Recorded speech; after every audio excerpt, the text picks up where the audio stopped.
venimos casi, con los poquitos que somos.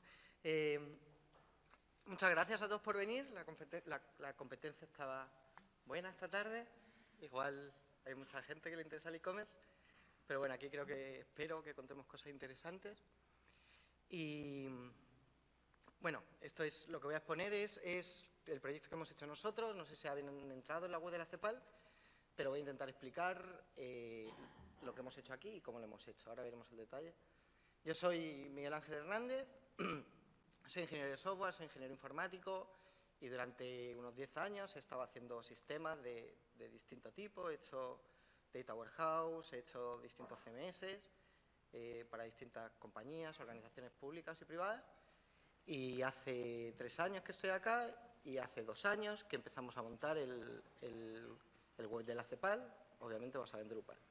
En Drupal.org es mi usuario y hay varias imágenes en la presentación, así que si alguna, también hay que decirlo, está protegida por derechos de autor o algo, que por favor lo comuniquen y yo lo quito o la cambio por una libre. Y esto es lo que vamos a ver. Vamos a ver cómo era nuestro proceso de trabajo, cómo era el montar el equipo y vamos a ver un poco de metodologías ágiles. No me quiero extender porque eso da para una sesión entera, para un camp entero. De hecho, hay unos camps Agile que están bastante interesantes, de los que he aprendido bastante. Otro tema, cómo empezar cuando llega un proyecto tan grande, una página web tan grande, o un CMS tan grande. ¿Cómo empiezas? O sea, porque igual es importante, no sabes cómo empezar. Posteriormente vamos a ver especificaciones concretas que tiene nuestro CMS. Ahí hablamos de módulos y ojalá, si alguien tiene dudas de cómo hemos hecho cosas, pues ahí podemos dialogar. Y finalmente, en la fase que estamos ahora, que es operación del servicio. Ya está todo montado, ahora es hacerlo correr nomás. Más o menos. Para ubicarnos un poco, la CEPAL es un organismo internacional que depende de Naciones Unidas. Hay 5 comisiones regionales que son iguales que estas, una por continente.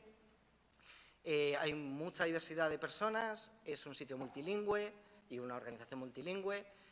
Trabajamos con muchas divisiones, tenemos varias sedes en América Latina. Hay 3 sedes grandes y una sede chica en cada uno de los países de América Latina. Y existen 700 empleados. Y la CEPAL a lo que se dedica básicamente es a promover y fomentar y desarrollar políticas públicas con los países. Entonces, ¿qué hace? Establece mecanismos de colaboración entre países o entre organizaciones. Ahora están trabajando también bastante con la parte civil. Hacen estudios e informes para la implantación de estas políticas públicas, recopilan datos para seguimiento de estas políticas, hacen difusión para intentar implantarlas y apoyan a los países que deseen implantarlas, siempre tomando en cuenta los objetivos del momento. Ahora son los objetivos de desarrollo sustentable, si no me equivoco. Sí. Entonces, este contexto es bastante similar. Esto es la CEPAL, pero esto podría ser un banco, esto podría ser una organización grande, un gobierno, que pueden hacer cosas parecidas. Vamos a ver el proceso de trabajo. Y en este mono lo que vemos son todos los actores que hemos encontrado que participan en nuestro proceso.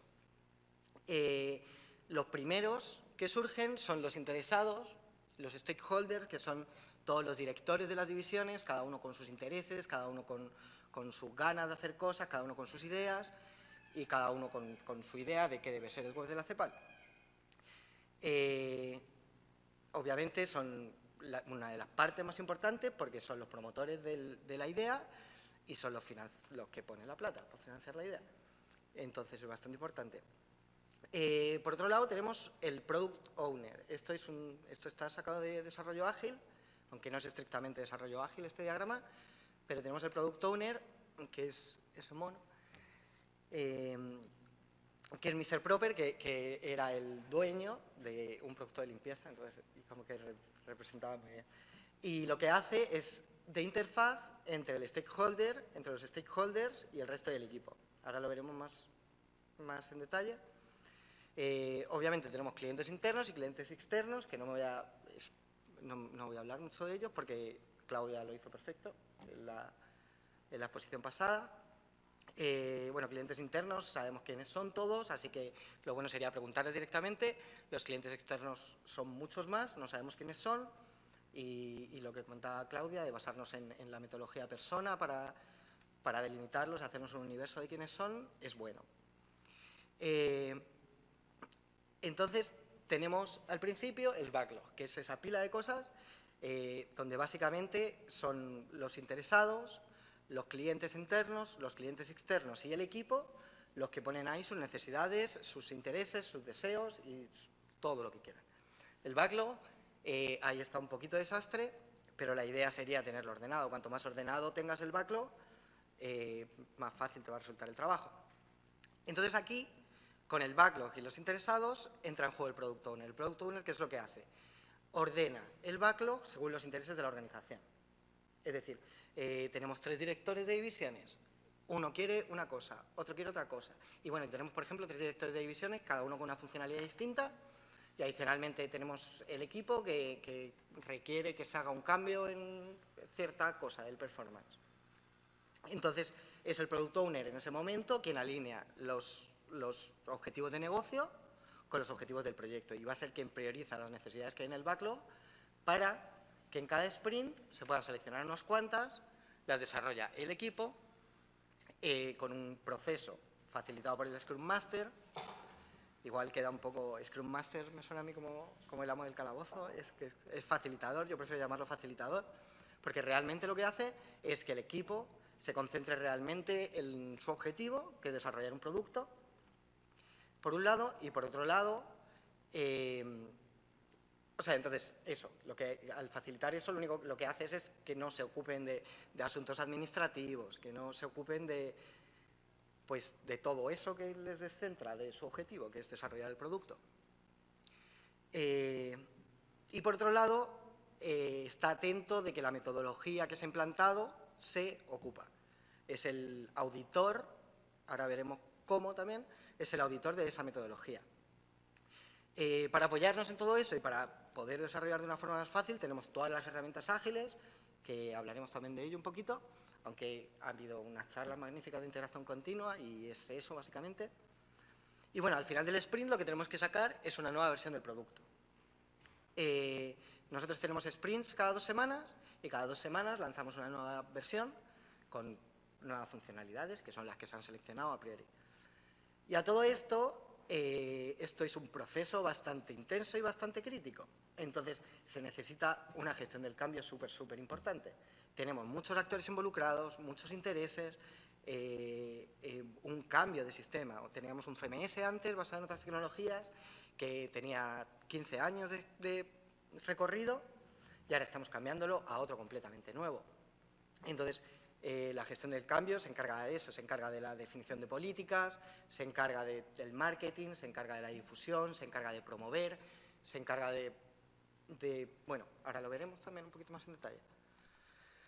El Product Owner, como hemos comentado, los roles principales que tiene son priorizar las funcionalidades la que existen en el backlog y en caso de que haya necesidades contrapuestas, tiene que decidir.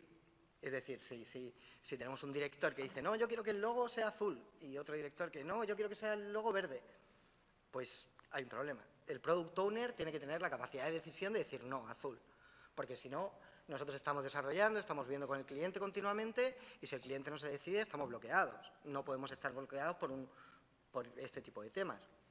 Entonces, para esto es súper importante que el Product Owner sea capaz de interiorizar cuáles son los objetivos del producto y de conocer el producto. Porque, por último, también es interfaz con la organización, como hemos hablado, y con los stakeholders, por lo cual también tiene que conocer, es una especie de comercial, entonces tiene que conocer lo que hay, para decir si se puede o no se puede. Obviamente está todo el equipo también para dar apoyo a este tipo de cosas. Y obviamente un proyecto de este tipo, un proyecto grande, cualquiera, si no tiene apoyo de la dirección, no va a existir. El apoyo de la dirección se transparenta, o sea, se refleja en financiamiento. Si no hay apoyo de la dirección no va a haber financiamiento, si no hay apoyo de la dirección no va a haber resolución de estas decisiones finales, tiene que haber alguien que resuelva, el azul contra el verde, gana el azul, y aplicación de políticas. Estos procesos estos proyectos también requieren un montón de políticas nuevas. Esas políticas hay que aplicarlas a nivel de organización. Entonces, tiene que venir de arriba el mandato de seguirla. Y aquí tenemos a nuestro Product Owner, gracias Ricardo, que además es facilitador de esta Drupal Camp, así que muchas gracias por ello. Y el equipo. El equipo, esos son los mosqueperros que me gustaban a mí de chico. Donde nosotros cuando llegamos éramos 3 personas, funcionarios de la CEPAL, Ana, Javier Pi, que se ha ido a migrar contenidos, y yo. Y claro, no teníamos ni idea de Drupal y el reto por delante era bastante crítico. Entonces, o sea, bastante grande, dificultoso, ambicioso. Entonces, ¿qué hicimos? Buscamos en internet, vimos que existía la comunidad Drupal Chile y allí fuimos a una reunión que estaba el Beto y otras personas y obviamente les hablamos del proyecto, Beto se interesó y aquí está también trabajando con nosotros. Y bueno, si no hay oportunidad si la comunidad Drupal local no da soporte, o sea, no existe el perfil que buscábamos para nuestro proyecto, también existen Drupal Groups y Drupal Jobs, donde son una fuente bastante buena de recursos. También depende de las condiciones del proyecto, si puedes externalizar, no puedes externalizar, si eres capaz de externalizar funcionalidades. O sea, por facilidad nosotros, mucho más fácil, desarrollo local en la oficina y contacto interno y contacto directo. Y bueno, estos son los miembros del equipo. Tenemos a 3 miembros activos de la comunidad, Alberto Arancibia, Francisco Cortés y Milton.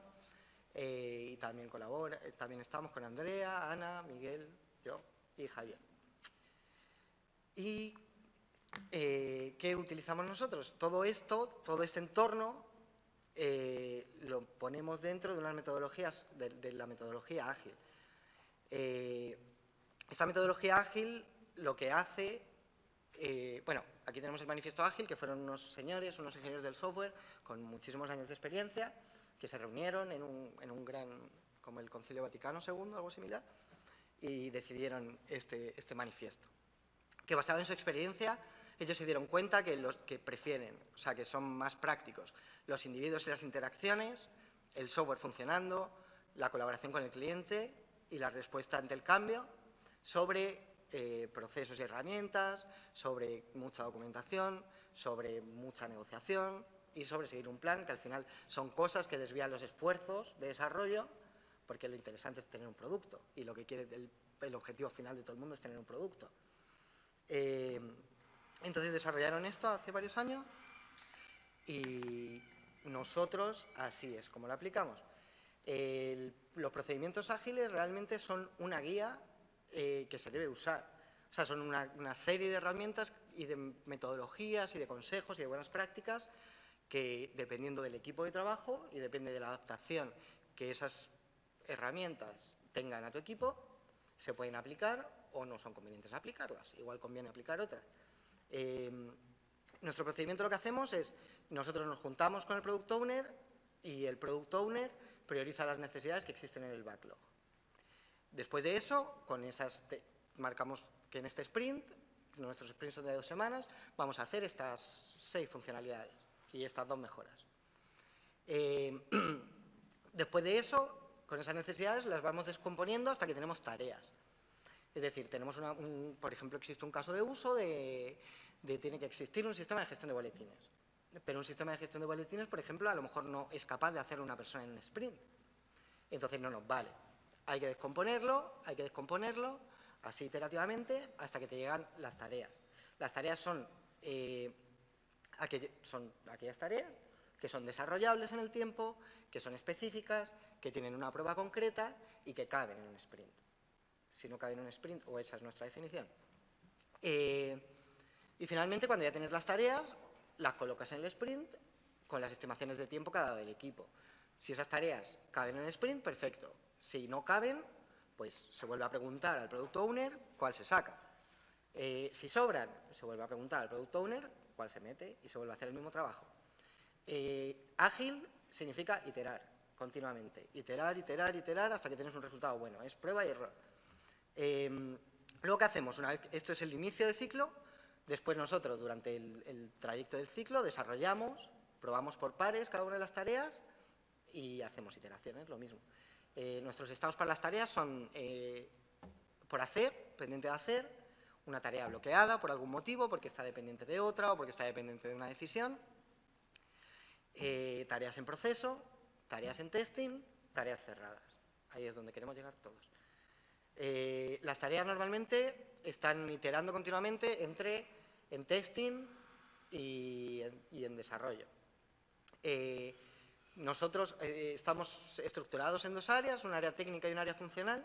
Entonces, el área técnica desarrolla una de las tareas y las pasa al área funcional, que es quien testea que esa funcionalidad de esa tarea funciona correctamente. Si no es, la vuelve a mandar en proceso y se la devuelve a la persona que la desarrolló. Bueno, en Scrum y metodologías ágiles se dice que hay que hacer una reunión diaria para ver cómo estamos, para decir dependencias, para ver en qué estamos, para ver cómo va el ritmo del ciclo.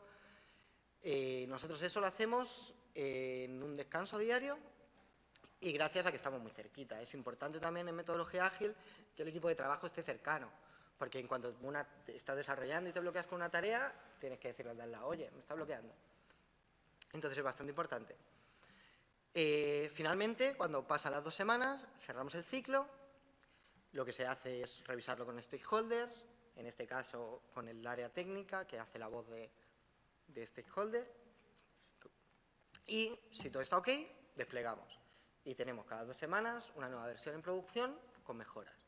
A veces son de performance, a veces son funcionalidades, a veces son de diseño, a veces son de lo que se haya priorizado y que en ese momento necesite el negocio. Este procedimiento no es cerrado, este es el procedimiento de ahora, pero si en 2 semanas hay un punto de estos que deja de funcionar, lo que tenemos que hacer es juntarnos todo el equipo y ver qué nuevas reglas, qué regla está fallando, por qué está fallando, si es necesaria esa regla o si es necesaria otra regla. Las reglas son nuestras, las reglas son el equipo. O sea, nosotros decimos cómo trabajamos y cómo trabajamos mejor. No tiene que decirlo nadie, porque tienes que interiorizar ese proceso como tuyo. Ese proceso es tu proceso de trabajo. Entonces, eso es súper importante si tú quieres meter una metodología ágil, si tú quieres imponer. No es imponer un procedimiento, es decidir un procedimiento entre todos. Por ejemplo, en algunos casos de uso que yo estuve viendo de implantación de metodologías ágiles, había cierta persona que se ponía la música, todos trabajaban en una habitación y que se ponía la música a tope, a todo volumen y molestaba al resto. Entonces, una norma del equipo era eso no se debe hacer porque molesta al resto de los desarrolladores. A otro le molestaba el olor a la comida, pues a cambio de eso no se va a calentar la comida al lado de la habitación. Y ese tipo de cosas también son estas normas que hacen que esta metodología funcione. Y parece que funciona. Estos son algunos recursos, la presentación la subiré, así que los pueden consultar. Hay un tipo español que se llama Javier Garzas, que es experto en metodologías ágiles y les recomiendo que lean su blog. Collabs.net es una empresa que se dedica a esto y ha hecho una serie de tutoriales en vídeo con monitos así muy entretenidos de 15 minutos, donde explica todos los pasos básicos de implantación de metodologías ágiles. Y ya más avanzados, ya estamos con Scrum y con Agile, existen algunos patrones ya definidos de patrones Scrum, que no son como patrones de modelado de clases, son patrones de personas y de metodologías y de procedimientos, que está bastante interesante también.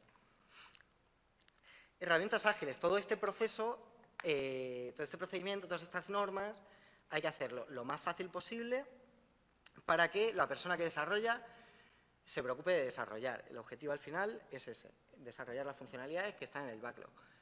Para hacer eso, existe lo que se llama integración continua. Integración continua significa eso, apretar un botoncito, el hacer un commit y que ese commit directamente esté en el entorno de integración listo para probar. Eso es lo ideal, o ojalá listo para probar, o ojalá ya probado con pruebas automáticas. Entonces, para esto necesitamos un sistema de gestión de tareas, que es la clásica pizarra para equipos chicos y para pocas tareas. Pues nosotros estamos utilizando Jira ahora, funcionamos bastante bien. También está Trello, que es gratis y funciona bien y se usa mucho. Para gestión de código nosotros utilizamos Git y Features. para despliegues entre distintos entornos. Tenemos scripts hechos en Unix para despliegues automáticos. Y lo que desearíamos en un futuro sería evolucionar estas herramientas para automatizar las pruebas y que no haya tanto testing humano y que los cambios de entorno sean ágiles. O sea, igualmente ahora tenemos los despliegues, los scripts que funcionan correctamente, pero no tenemos la versatilidad que podríamos tener con Docker. Entonces, ese es nuestro objetivo siguiente. Uno de ellos. Gestión del cambio. Gestión del cambio también se puede llamar como resistencia al cambio. O sea, lo que intenta luchar y lo que intenta mitigar es la resistencia al cambio. Cuando se implanta un nuevo sistema, siempre existe resistencia al cambio. El usuario anterior no va a estar contento con lo que va a venir nuevo, primero porque va a tener que aprender otra cosa, porque va a tener que trabajar más, o porque va a tener que trabajar menos, o porque le va a ser más difícil o más fácil, cualquier cosa. Pero va a cambiar. Lo que está haciendo va a ser distinto. Entonces, hay que motivar a los usuarios internos, externos, stakeholders, para, o sea, hay que motivarles para que este producto no les va a hacer una transición mala, no van a ir a peor. Hay que convencerles siempre de que van a ir a mejor, de que no van a tener ninguna pérdida. Eso se hace con dos formas, motivando y, con otro lado, cumpliendo las expectativas. Si alguien tiene unas expectativas no se cumplen, este objetivo, que es minimizar la resistencia al cambio, se va bajando. Se pierde la fe, se pierde la confianza, y al perder la confianza, el cambio va a ser peor, vamos a cambiar algo peor y no, y va peor. Entonces, por eso, gestión del cambio intenta suplir todo esto. ¿Cómo? ¿Cómo se hace la gestión del cambio? Pues eso, con información continua a todos los actores sobre cómo está el sistema, cómo está la evolución, cómo está el desarrollo, con mucha capacitación, con muchos materiales, con que dispongan de ayuda continua. Eso, seguimiento activo de usuarios, que si tienen una duda se la resuelva rápido. Y eso, y muchas veces nos olvidamos, como comentaba también Claudia antes, que uno de nuestros usuarios más importantes y nuestros clientes más importantes es el usuario interno, el usuario editor.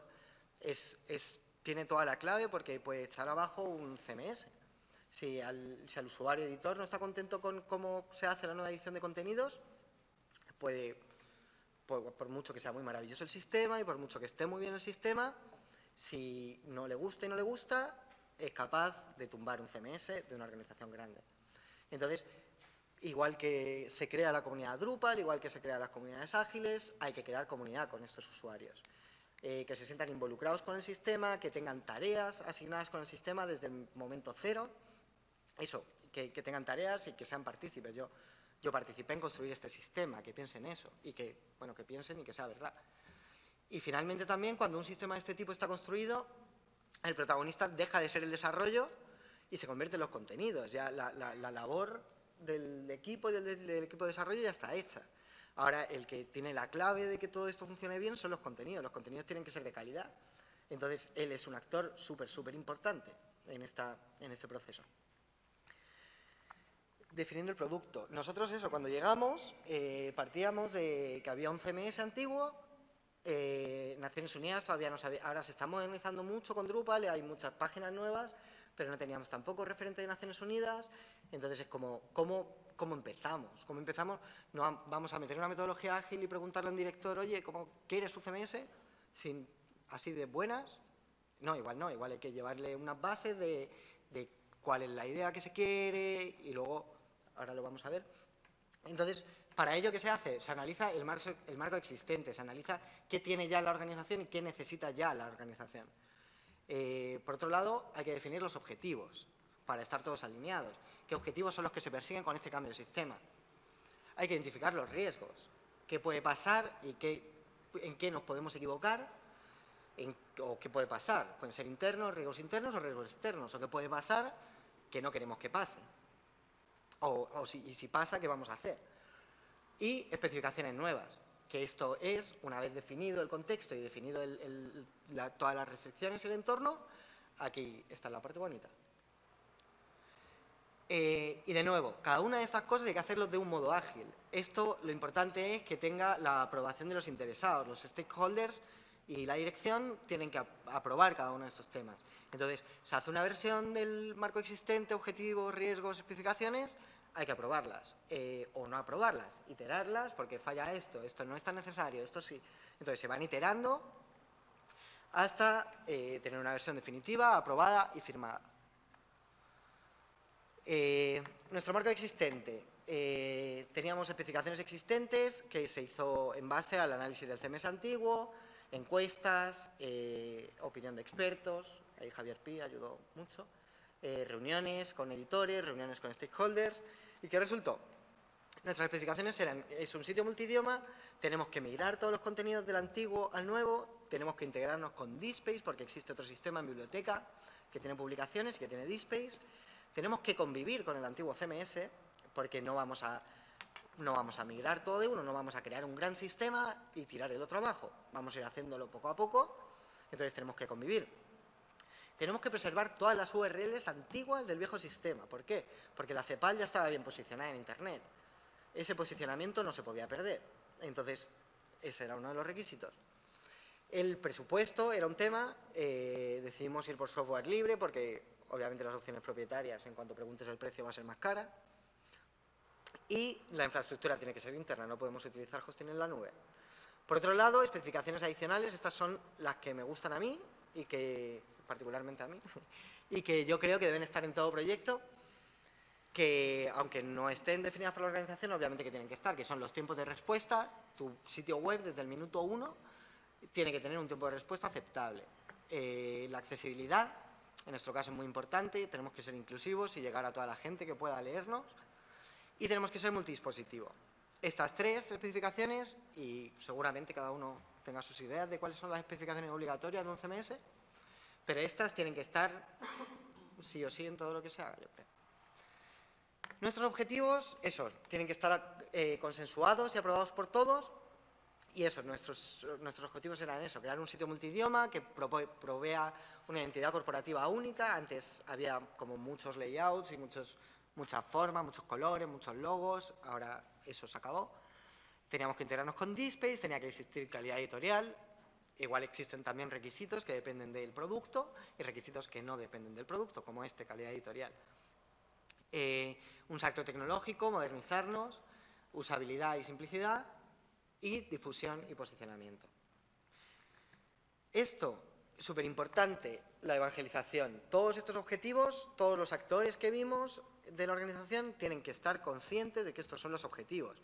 ¿Por qué? Para que todos compartamos una misma visión. Si no compartimos los mismos objetivos, se puede ir cualquiera en cualquier momento. Entonces, siempre recordarlo para cuando se está desarrollando, cuando se están definiendo prioridades, cuando se están revisando el backlog, cuando se mete una necesidad nueva en el backlog. Es súper importante lograr interiorizar en toda la organización estos objetivos. Eso se hace también con la gestión del cambio que hemos visto antes. Riesgos. Riesgos son esas cosas que tenemos que estar atentos de que no pasen. Y de que si pasan, pues, ¿qué vamos a hacer? Entonces, estos son nuestros riesgos que identificamos, que no voy a demorarme más. Y para la mitigación, básicamente, súper importante la gestión del cambio de nuevo. Esto reduce mucho los riesgos. El Product Owner, que tenga la capacidad y el apoyo de la dirección para poder resolver muchos de estos riesgos o anticipar y mitigarlos.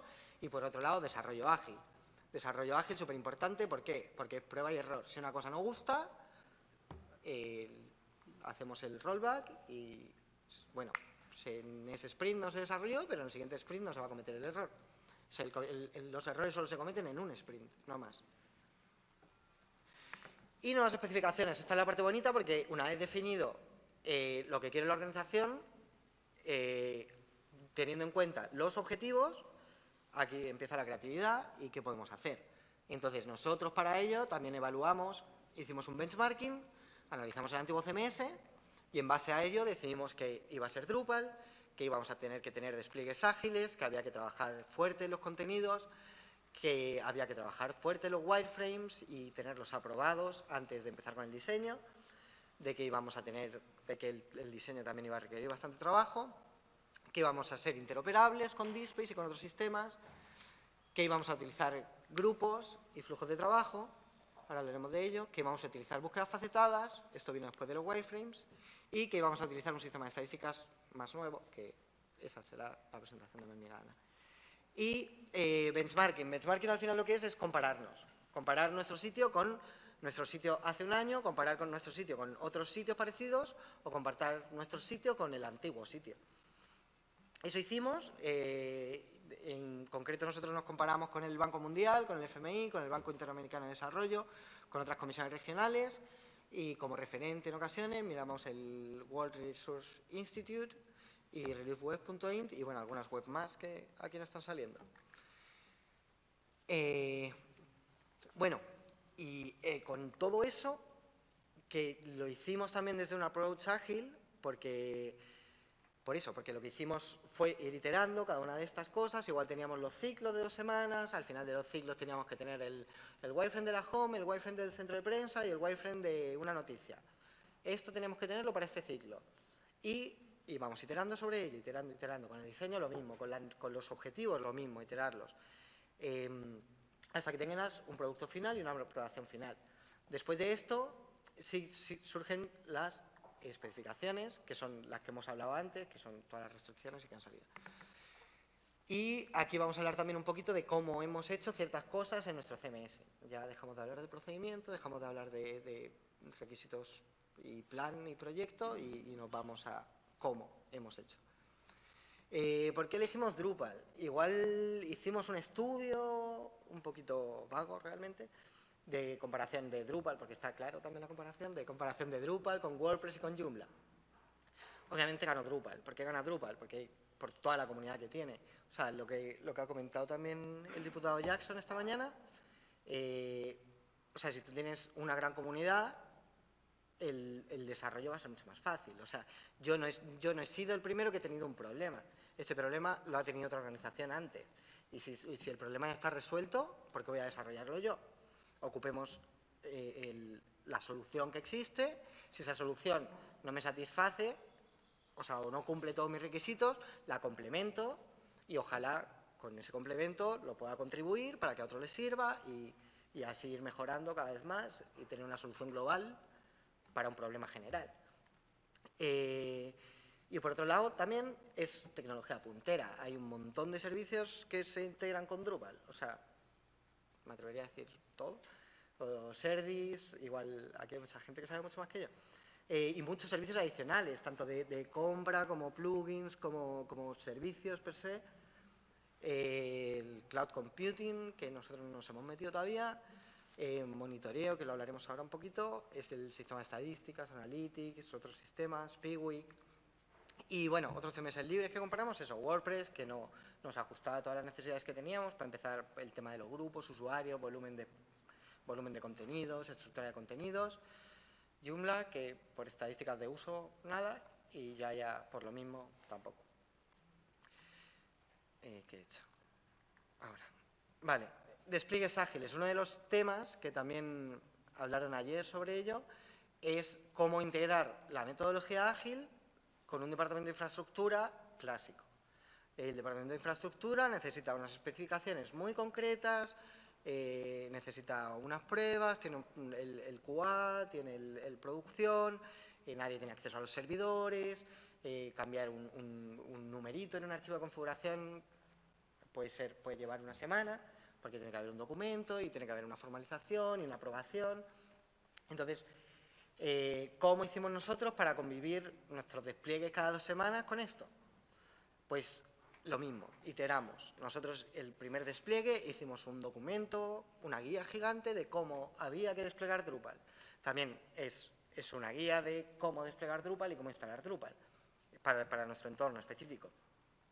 Y esa guía lo mismo, esa guía la fuimos iterando porque, lógicamente, al no hacer tú las cosas, igual las configuraciones en producción quedan distintas. Entonces fuimos iterando hasta que conseguimos que los ambientes fuesen lo mismo. Después de eso, después de hacer un manual de despliegue integral, hacemos un manual, gracias a Dios ahora, solo hay que hacer despliegues incrementales, que es cambiar el código, nosotros nos entramos por interfaz, hacemos unas cosas y estamos. Pero aún así, de vez en cuando tenemos dificultades para cambiar cierta configuración de la base de datos, ciertas cositas. Entonces, lo siguiente que tenemos que trabajar es el tema de integración continua, ojalá con Docker, y la figura del DevOps, meterla un poquito más. Bueno, nuestro sitio es multidioma, como hemos dicho, tenemos 3 idiomas de navegación y 4 idiomas de contenidos. En Drupal 7, el idioma base es el inglés, teníamos que trabajar en inglés y después teníamos que agregar todas las traducciones manualmente y desplegarlas, subirlas a producción. Lo ideal sería subir el punto .po a producción y así no tener diferencias entre entornos. Para nuestro propósito utilizamos Field Translation y el módulo I18N. Estaba la opción también de utilizar Entity Translation, pero para lo que queríamos nosotros no nos ajustaba muy bien a nuestras necesidades. Y gracias a Dios, esto con Drupal 8 se va a arreglar, porque igual la configuración multidioma no es compatible con todos los módulos, da bastantes problemas con ciertas cosas, con búsquedas facetadas, Entonces, esperemos que Drupal 8 solucione todo eso. Contenidos. Los contenidos. Yo cuando llegué a Drupal por primera vez y vi que eran los contenidos, aluciné realmente, porque no son los contenidos de un CMS, son los contenidos de un modelo relacional o de un diagrama de clases. Tú puedes modelizar ahí, realmente en Drupal, tú puedes modelizar el sistema que tú quieras. Le metes, o sea, tú puedes tener una clase cliente, una clase producto y una clase tienda y quizá montarte ahí un almacén. Obviamente es un framework, luego hay que desarrollar tu funcionalidad. Pero era bastante sorprendente. Entonces, después de todo esto, te das cuenta de toda la versatilidad que tiene el sistema y está bueno, está bueno. Luego hay que, obviamente, informarse mucho de cuáles son las mejores prácticas para crear contenidos, pero vamos, partir de un mapa conceptual de la estructura de información de tu organización siempre es bueno. Es que está trabajando mi organización y cuáles son los contenidos relevantes para mi organización. Gracias a Dios también nosotros teníamos la ayuda del antiguo CMS, que también estaba estructurado en tipos de contenidos, entonces eso nos ayudó y hicimos también un análisis adicional sobre qué cosas se quieren trabajar más.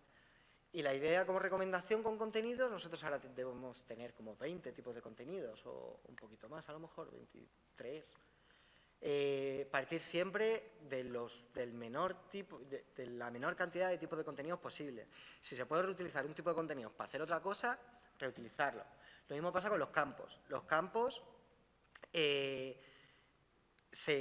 tú cuando creas un campo para un tipo de contenido, se hace campo común y se puede utilizar para otros tipos de contenidos. Entonces, si un campo en 2 tipos de contenidos significa lo mismo, el ejemplo clásico es el body, pero tenemos fechas, tenemos autor de una publicación, por ejemplo, en el autor-editor.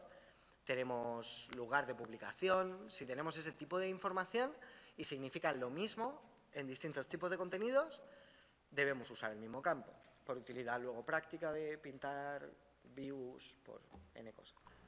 Estos son, bueno, cuando add content, nos aparece esto. El sistema de estadísticas no voy a hablar mucho porque hablará ahora Ana de ello. Esto es un preview de lo que tenemos nosotros en Analytics. Los wireframes también hablará de arquitectura de información, así que para no demorarme más. Nosotros tenemos esto, una estructura de portada, listado, con búsquedas facetadas y nodo. Cuando pinchas a uno de los nodos del listado, te sale el nodo concreto. Importante de los wireframes. Una vez que tú tienes tu mapa de contenidos, el wireframe son como las carreteras a través de los contenidos. Entonces, tienes que tener en cuenta cuáles son los objetivos de la organización para hacer estas carreteras como deben ser. O sea, que persigan los objetivos de la organización. Tu portada es el landing page, pero tu portada debe responder a los objetivos que tu organización tiene. Lo mismo, o sea, también lo importante, súper importante, es que todos los contenidos sean accesibles. Si tú tienes un contenido y se ha perdido en el infinito y hay que darle 800 clics y solo se puede acceder desde este otro contenido, ese contenido no sirve, porque nadie lo va a ver, nadie lo va a usar, nadie lo va a tocar, nadie lo va a leer, entonces no vale para nada. Entonces, tus rutas de navegación tienen que ser tales que permitan acceder a todo lo que tienes, si todo lo que tienes es información útil, y que responda a los intereses de la organización. El diseño, uno de los los requisitos súper importantes, ahora que vienen todas las pantallitas y todo, es súper importante que sea responsivo o que sea líquido, pero a veces no basta con eso, a veces tienes que ser multidispositivo, porque si tú, por ejemplo, no es nuestro caso, pero si tuvieses clientes que utilizan medios, o sea, tienen en Isla de Pascua, por ejemplo, yo fui a Isla de Pascua hace poco, ahí la conexión a banda ancha, bueno, la conexión a internet es limitada. Como tú les presentes las imágenes, aunque sea en celular, si tú les presentas todas las imágenes con carga y les presentas todo el contenido que tú tienes, se cayó. Eso no va a cargar la página en 5 minutos. Entonces tienes que tener en cuenta también no solo los tamaños de las pantallas, sino las capacidades de los anchos de banda que existen. A eso me refiero con multidispositivo. O incluso si tienes personas que utilizan un Nokia N80 por X motivo, o walkie-talkies o lo que sea, tú tienes que tener en cuenta que tu gestor de contenidos tiene que servir a esos dispositivos también. Tienes que pensar en todos los dispositivos que te van a acceder. Y no todos tienen una pantalla bonita. Dispositivos lectores para personas con dificultades auditivas, miles de dispositivos. Hay que pensar en todos ellos. Multiancho de banda y accesible, de nuevo. Esto al final es todo lo mismo. Siempre cuando diseñes hay que pensar en todos, por lo menos en todos los clientes que tú vas a tener. Por otro lado, es un tema controvertido porque en una organización grande, obviamente, a uno le gusta el azul y a otro le gusta el verde. Entonces, es súper importante hacer iteraciones sobre el diseño, obviamente, basándose en una hoja de estilo base, pero también hay que tener al final una resolución. Hay que tener deadlines, siempre que tú hables con los clientes, ya sean stakeholders, clientes internos o lo que sea, siempre tienes que dar deadlines. Y decir qué ocurre si ese deadline no se cumple. Es decir, tenemos la opción A, B y C de diseño. Elijan, por favor, y si no eligen, para el 20 de diciembre tomaremos la B. Y bueno, si no responden, se toma la B.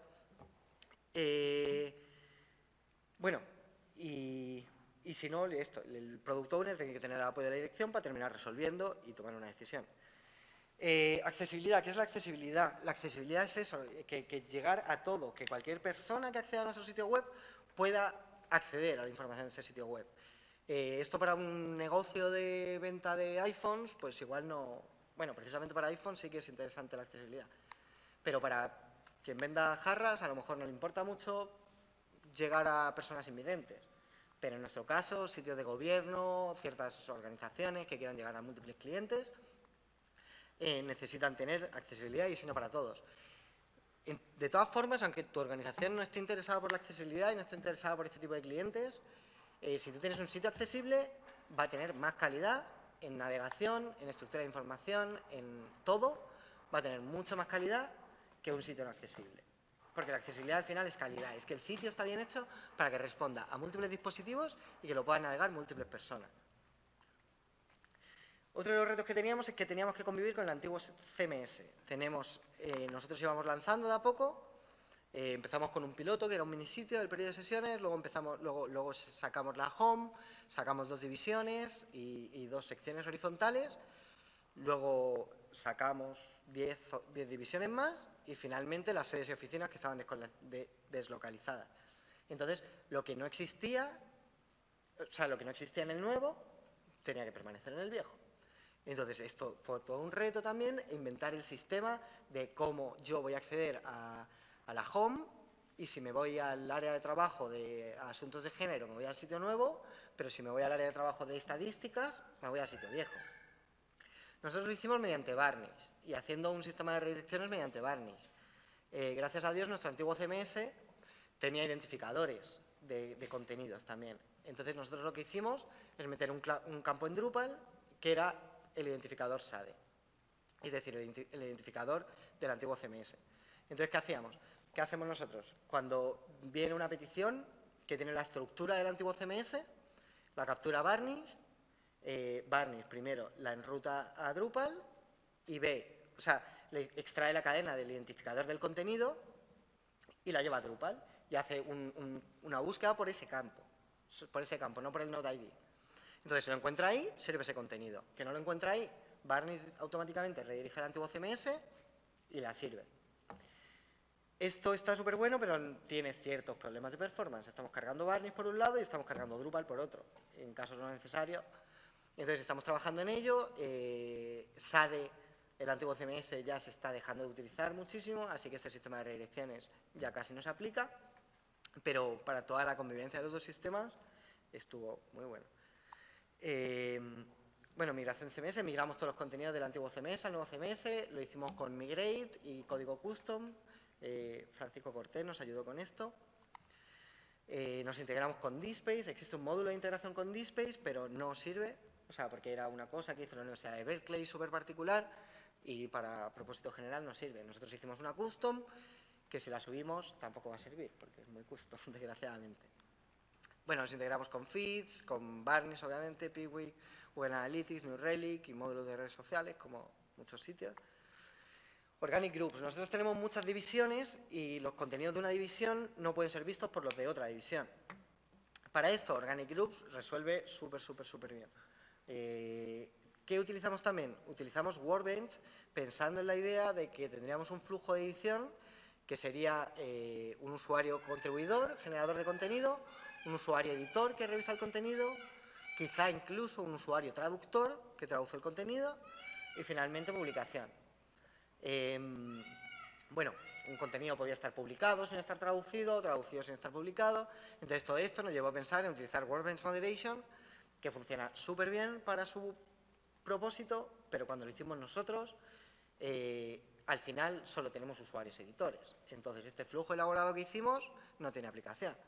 Esto es también un fracaso que tuvimos.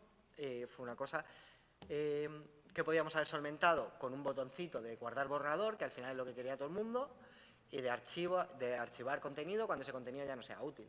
Con esos dos estaríamos. Lo que sí queda del Workbench Moderation, y si se configura bien, es muy práctico, son un montón de interfaces de edición. O sea, para backend, los interfaces de backend de usuarios son súper buenos. Entonces, si tienen oportunidad de echarles un vistazo. Tiempos de respuesta. Ayer hubo una charla súper interesante de performance, entonces no me voy a demorar mucho, pero lo importante aquí es que desde la concepción del CMS, decir que el tiempo de carga de la página, de una página normal, va a ser en Chile de 5 segundos. Y que ese objetivo, ese indicador, se mantenga siempre, durante todo el ciclo de vida del proyecto. Si te vas a 6 segundos, entonces se convierte en prioridad del sprint, bajar esa prioridad, bajar ese tiempo de respuesta. Monitoreo, ¿cómo monitoreamos nosotros? Nosotros, para ver si ha pasado algo, ha habido un comportamiento extraño, de vez en cuando hacemos lanzamientos de flagships, que se llaman, que son publicaciones estrellas de la CEPAL, entonces ahí entran muchos usuarios a la vez. Entonces, para monitorizar todo eso, utilizamos Google Analytics en tiempo real, a la vez miramos qué está pasando en los logs, obviamente. No tenemos ninguna herramienta de estas online de análisis de logs, que estaría súper bueno. Y tenemos New Relic también. Y con esto sabemos qué comportamiento estamos teniendo y si nos vamos a caer o no. Gracias a Dios, vamos aguantando. Se aguanta bien. Y de largo plazo, para ver qué performance tenemos, las herramientas de desarrollador del Chrome, simplemente, la parte de network funciona súper bien y da buenas estadísticas. Los indicadores de PageSpeed, Google Insight y Slow, aunque Slow no lo hemos usado mucho, pero con PageSpeed y Google Insights intentamos mejorar cada vez más. ¿Y cómo mejorar? Nosotros estamos mejorando. Ayer la charla fue muchísimo mejor, obviamente, pero nosotros utilizamos el caché de Drupal primero, Varnish que pusimos por delante, APC, obviamente, Advanced Aggregation, que si bien funciona muy bien, hay que tener un montón de cuidado para configurarlo y hacer un clic en un sitio y ver si eso responde completamente a tu sitio, porque un clic te puede romper toda la configuración que has hecho anteriormente. Y en proceso estamos evaluando meter memcache, que yo creo que ya debería ser, y poner CDNs, pero el problema de los CDNs es que son de pago, entonces a ver si buscamos alguna alternativa que sea gratuita o algo así. Bueno, esto es Google Insight lo que dice, esto es PageSpeed lo que dice nuestro sitio web, esa D es de unas imágenes que no tenemos cacheadas, que deberíamos cachear, y esa X es el uso de CDN que no tenemos. Y finalmente, operación de servicio. Ahora estamos en mantenimiento, igual desarrollamos nuevas funcionalidades, Y para ello, y para dar soporte a usuarios, antes les atendíamos por mail y les atendíamos por teléfono o en los pasillos, y ahora hemos implantado un service desk porque el clásico que tenía el Departamento de Infraestructura no cumplía nuestras necesidades. Entonces, los tipos de incidencias que pueden poner los usuarios son estos, y las opciones, una vez que se ha terminado un proyecto de esta envergadura, siempre tiene que haber soporte, obviamente, porque va a haber duda, va a haber nuevas peticiones, va a haber de todo, va a haber fallos. Entonces, hay que formar a los formadores que existen, o bien nuevo equipo de soporte, que es lo que hemos hecho nosotros. Y, bueno, mantención. Un sistema de este tipo tiene que tener mantención continua. Si cualquier organización piensa en contratar un sistema de este tipo y olvidarse de él, porque ya está montado, que se olvide, porque para empezar está hecho en Drupal, se va a actualizar el core, va a haber un fallo de seguridad, va a tener que actualizar tal módulo, probablemente la gente le guste y requiere nuevas funcionalidades, va a haber que mejorar los performance. Entonces, un proyecto de este tipo, o de cualquier sistema informático, necesita mantención, por lo menos un 10% del presupuesto global, dice. Y si un sitio no se usa, siempre pasarlo a HTML. Si ya no se editan los contenidos, pasarlo a HTML.